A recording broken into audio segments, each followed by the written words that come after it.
नमस्कार, मैं गौरी रानी और आप देखना शुरू कर चुके हैं TST न्यूज़। आज मानसून सत्र का आखिरी दिन है और आज भी सदन में काफ़ी हल्ला हंगामा देखने को मिला। सर, सबसे पहला सवाल, रणधीर सिंह को सदन से बाहर निकाल दिया गया, इस पे क्या? देखिए, पिछले सदन की कार्रवाई अगर आप देखेंगे तो मेरे ऊपर जूता फेंका गया था। बहुत सारे अमर्यादित काम, बिल को फाड़ना, टेबलों पे चढ़ना, बावजूद इसके कभी भी वैसे लोगों पे कोई कार्रवाई उस तरह से नहीं हुई थी। रणधीर जी ने जो आज है, हम लोगों ने कार्यस्थगन के माध्यम से मैंने जो लाया था कि भाई जो 10,000 नौकरियां यहाँ के आदिवासी, मूलवासी, दलित लोगों का, स्थानीय लोगों का, जो झारखंडी लोगों का छीन लिया गया, इसके ऊपर सरकार का निकम्मापन साफ दिखता है कि उन्होंने अपने पक्ष को ठीक ढंग से नहीं रखा। इसी को लेकर हंगामा कर रहे थे। तो पता नहीं आदरणीय अध्यक्ष जी को उनके किसी कार्यशैली से उनको अपना जो है अच्छा नहीं लगा और उन्होंने उनको बाहर कर दिया। तो हम लोगों ने आग्रह किया है कि अगर आपको लगा कि यदि चूँकि हमारे कस्टोडियन है, अगर उनके मन में ठेस पहुंची तो हम लोगों ने खेद प्रकट किया और आग्रह किया कि उनको वापस सदन की कार्रवाई में हिस्सा लेने दिया। तो हाईकोर्ट ने जो फैसले पर रोक लगाई, इसको आप कैसे देखते हैं? साथ ही साथ उन शिक्षकों का भविष्य को आप कैसे देखते हैं? क्या कितने अंधकार में चला गया? ये पूरी तरह से झारखंड की हेमंत सरकार का फेल्योर है। ये निकम्मापन है कि उन्होंने अपने पक्ष को ठीक ढंग से, मैं कह सकता हूँ उनके मन में कालापन है झारखंडियों के प्रति। नहीं तो ये जो 13 अनुसूचित क्षेत्र जो पूरी तरह से स्थानीय 100% लोगों को नौकरी मिली, जो झारखंडी लोग हैं, वो आदिवासी हैं, दलित हैं, पिछड़े हैं, उनकी नौकरियां जब जा रही थी तो आपने अपना पक्ष को ढंग से नहीं रखा।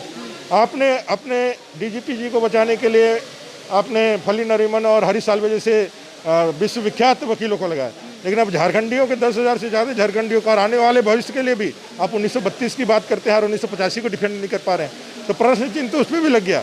आपका जो विचार है, आपका जो आइडियोलॉजी है, उसी पे प्रश्न चिन्ह लग रहा था, लेकिन आप उसको डिफेंड नहीं कर पाए। तो ये सारा विषय सिर्फ और सिर्फ क्या आईवास के लिए है कि वोट की राजनीति और वोट के लिए जो मैदान सजते हैं उसमें आप इसको डिमांड करते हैं और फिर सदन में आकर के आपका चरित्र और चेहरा दोनों बदल जाता है।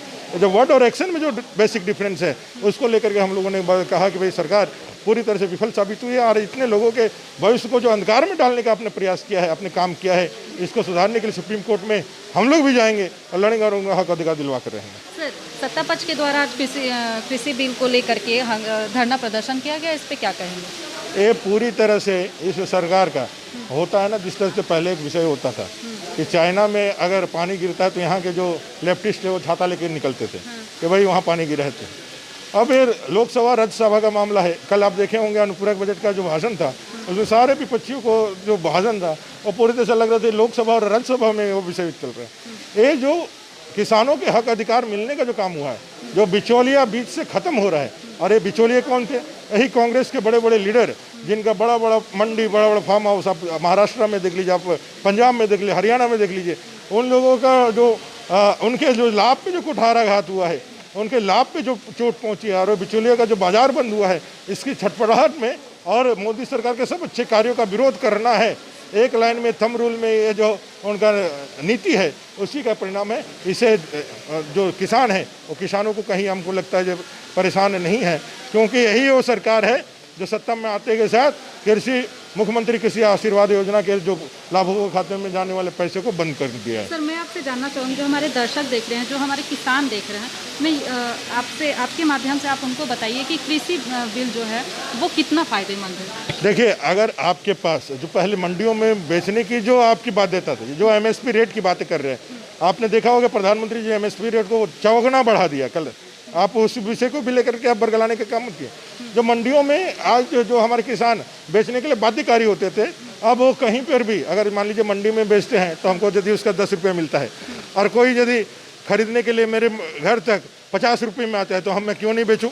मुझे बाजार में 50 रुपये मिलेगा, लेकिन हमको नहीं बेचने दिया जाएगा, वो मंडियों में ही 10 रुपये में बेचना। क्या आपको नहीं लग रहा है इससे मनमाना दाम जो है वो लगाया जाएगा? क्यों लगाया जाएगा? क्यों लगाया जाएगा? जो कंट्रोल है उसको तो हो गई, किसानों को लाभ होगा कि नहीं?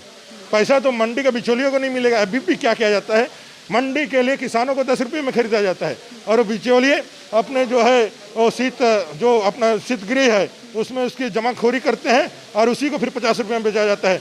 जो बीच का 40 रुपये का लाभ जो अभी इस कानून के बाद किसानों को मिलेगा, वो 40 रुपये का लाभ वो बिचौलिया खा जाता था। मेहनत किसान की, लेकिन लाभ कमाना बिचौलिए के हाथों में था। सरकार ने उस चेन को तोड़ा है और किसानों को वो लाभ मिले, यह दिखाया है। जो आम आदमी है जो उपभोक्ता है उसके पॉकेट में कोई फर्क नहीं पड़ने वाला है, उसके पॉकेट में वही पैसा जाएगा, वो उतना ही रहेगा। लेकिन जो बिचौलिया है इसको लेकर के जो काम करते हैं तो उसका 100% उसका जो दमन इस नीति से होना है और इसीलिए छटपटाहट है।